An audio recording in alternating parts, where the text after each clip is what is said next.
بالله من الشيطان الرجيم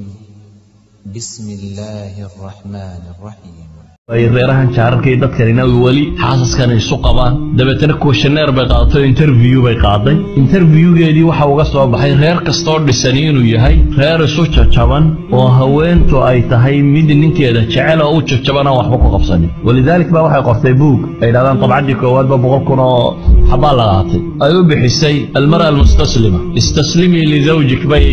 buuga fikradiisa dhamaynta ninku waa libaax bay leedahay hadii aad isku soo taagtana uu ku cuni haddaadeen u jajabnaatana afkiisaad kala bixi bay leedahay waxa ku jira sida daraadeed jajabni isdhiib bay leedahay wax kasta waa lagu siinayaa haddaad adigu isdhiibto wax kasta waa lagu siinayaa sida daraadeed baa Aisha waxay leedahay nabiga salawaatullaahi wa salaamu calayhi ayaa intaan weel wax ku cabo nabiga ayaan u dhiibaa bay leedahay dabeetana markaan u dhiibo wuxuu eegtaa nabigu halkii aan waan af ka saaray ki dhareerkeedu ku yaalo ka daba cabaa nabigu salawaatullaahi wa salaamu calayhi yani waa guri reer ku wada nool sida daraadeed waxay leedahay weelkii aan wax ku cabay markaan nabiga u dhiibo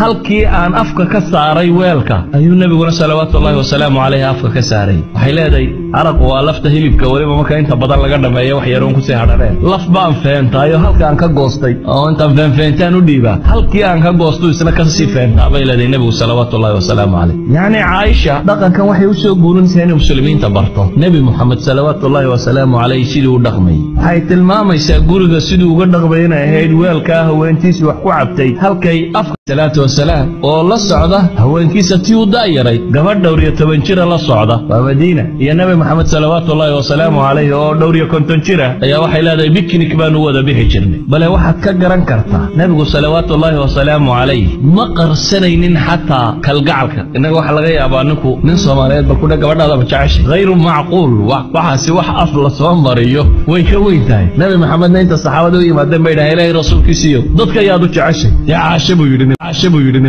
nabi Muhammad sallallahu alayhi wa sallam dad bayaad u jacaysh oo yiraahdo Aisha markaas ay dhahdeen ragaan u jeedna markaas uu yidhaahay Abu Bakar idan waxa la rabaa waxa weeyaan in gabadhu ay u muuqato dareensiiso ninkeeda inay jacaysh cagsiga waxa kale oo la rabaa ninku inuu muujiyo haweentan kalgacal iyo wanaag inay ku wada joogaan oo jecel yahay maaha aniga iyo tii gurigayga joogtay maraan usraacnay ama aniga iyo yani xataa inuu yiraahdo reerkaygii ayuu afka kala warwareegaya marka aniga iyo tii guriga joogtay uu leeyahay asalku laakiin waxa weeyaan nabigu salawaatullaahi wa salaamu calayhi intuu guriga soo galo ayuu shaqada guriga wax ka qabanayay oo uu la qabanayay haweentiisa bal si uu cawaatifteeda u ilaaliyo haweentiisu jeclaa asxaabteeda jeclayd ayuu nabigu hadiyada u diray Aisha waati xadiiska saxiixa ku tilmaamaysay saxiix muslim ku yaalay marka neef la qalaba nabigu wuxuu yiraahdaa Khadiija asxaabteedii hilibka wax uga dir hata Aisha la waligay gabadh kuma hinaasin haweenta dhimatay aanan